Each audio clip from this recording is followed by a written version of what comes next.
and why don't you've already answered, but I want you to go into it. And why isn't anyone talking about the direct connection with these people who are in power, with the people who tried a coup in the United States under Roosevelt, fascist coup? You know, they have. Oh, damn. Go ahead. Go ahead. Yeah. Yeah, Go ahead. man.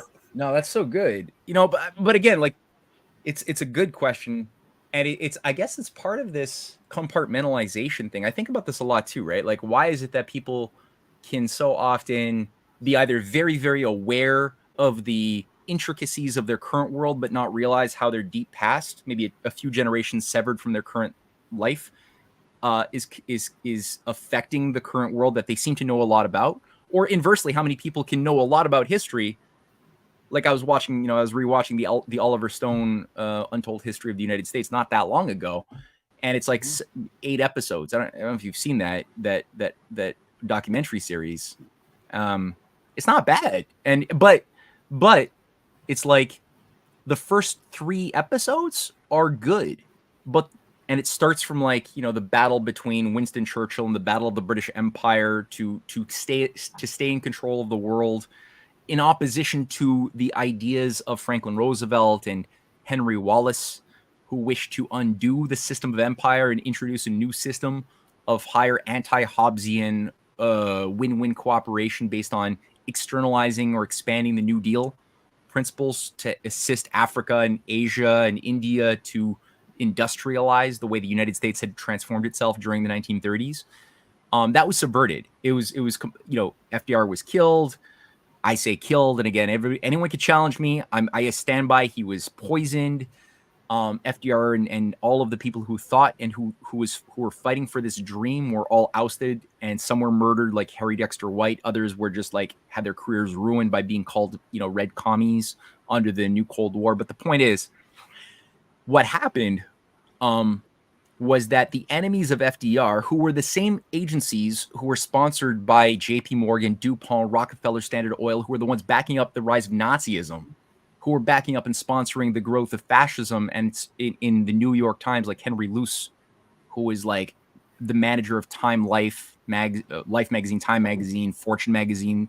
They were like hardcore pro-fascist sponsors in the United States. And they were behind, as Smedley Butler pointed out in his address to the American people in 1935 or 36. He pointed it out that this was the agency that was trying to use him as a war hero to install a military fascist dictatorship of a puppet regime by overthrowing Roosevelt and bringing the U.S. ultimately into an alliance with Nazi Germany. And that's what these Wall Street, London fascist eugenics financiers wanted, as did their counterparts in London. King Edward the Eighth, who was the Nazi king, and who was it else? I mean, you had Lloyd George, who was going to become prime minister again, representing another faction of the eugenics pro-Nazi British fascist regime, and Oswald Mosley, who also was a Fabian theosophist, who was also had a huge ambition to become prime minister, the Nazi prime minister of England. They were all like ready to go, especially after the Nazis had taken control of most of Europe. Like most of Europe had fallen to the Nazis largely through the help. And Alex Krainer, who's a fantastic geoeconomic analyst, did a great history trilogy where he proved this decisively, that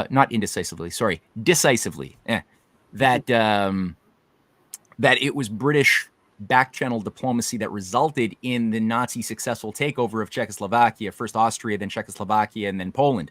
All of that was being managed by British imperial diplomacy and espionage. So, the world came close. And it was the same people who were doing that who wanted this one world government of a eugenics religion that's essentially a precursor to today's transhumanism, who were behind the attempted murders of Franklin Roosevelt. And I say murders plural because there were 2 known attempted murders in 1933 February, and again in 1934 with Smedley Butler, who blew the whistle. And when you look at, what didn't happen in 1945, well, What did happen is Roosevelt died way too early in his first months of his fourth term in office, presidency, yeah. And immediately over the wake of his dead body, you had this fifth columnist takeover that were the same agencies that tried to kill him. They finally took over, and he had talked about that with his son, who documented that in the book As He Saw It in 1946, published, Elliot Roosevelt.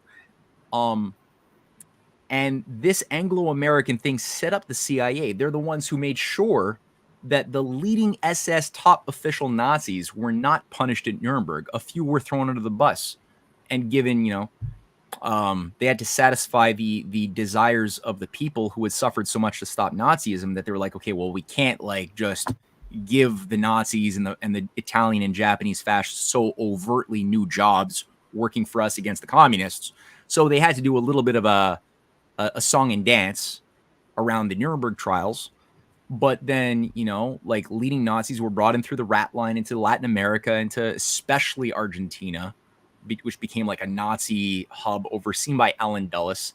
They were brought into NATO very quickly, and you had like whatever it was, 12? I think it was 12 high-level Nazis who were made the NATO Supreme Commanders of Central and Eastern European Command from 1956 until 1983. 12 consecutively, including Alfred Herrhausen, Alfred Heusinger, who was like Hitler's chief of staff. And then you had, like what was his name? Galen, Reinhold Galen, who was also like made the head of the Bundeswehr, the German, what became German secret intelligence and the German secret police. All of these people were working now all of a sudden for Allen Dulles, MI6, NATO, and they were the ones who were all of a sudden assigned to manage our history textbooks. So you had a lot of these creatures who were like, what's his name?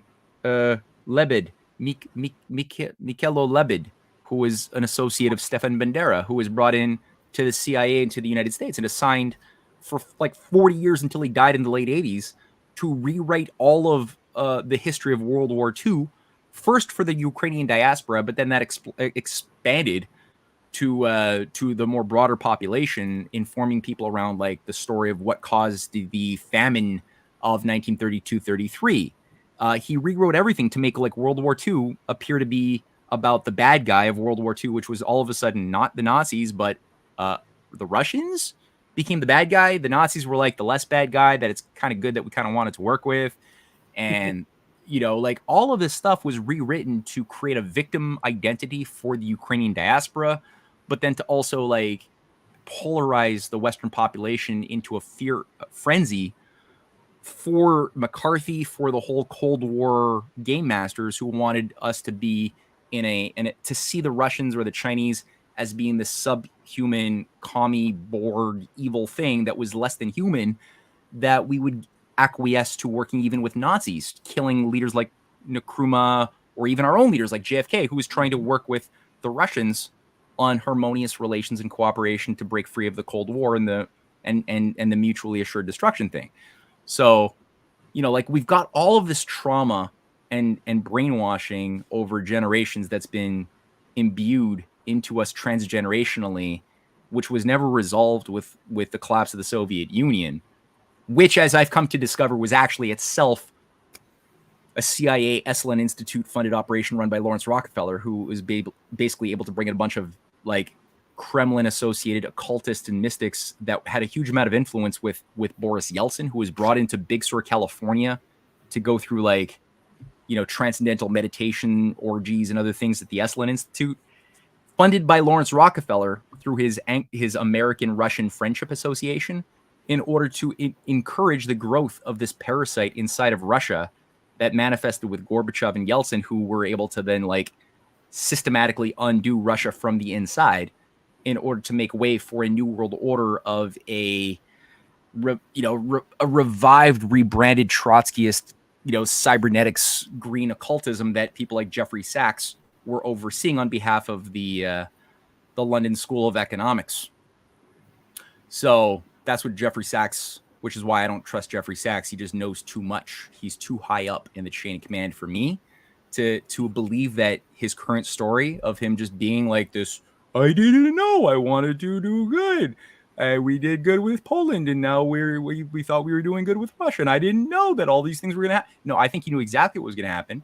He's working with, some of the worst aspects of Chubai and all of the Russian oligarchs. He knew exactly. He was in bed with the highest levels of the global oligarchy, and they were bringing about a one world government of a cybernetics transhumanist dictatorship to promote a neo-Trotskyist technocratic managerial elite shutdown of the world economy under this new sort of like state system of global control and Malthusianism.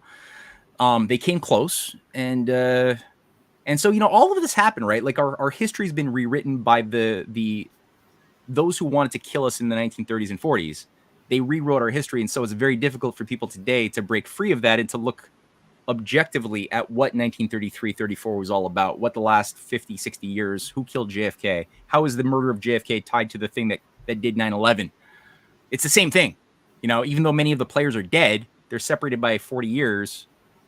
It's the same parasite operating with the same mandate that did 9/11. That's also behind October 6th in Israel. It's all part of the same thing. And it's it's challenging for people whose minds have been compartmentalized. We've been, what is compartmentalization? It's people have been induced to master. If you're an academic, you're trained to master highly detailed bits of information that are devoid of context. So you can write a 400-page master or a PhD thesis in political science about, the Swedish mercenaries operating within Germany during the 1943 period of the 30 Years' War and the socioeconomic effects on the peasant class by whatever. Like, you could just dissect and dissect, but there's no context that's being given, and so we have to sort of retrain ourselves to think about how does things that happened a century or more ago have more impact on what we're going through today than perhaps things that happened a week ago, because they do, right? And it's just it takes time to rewire.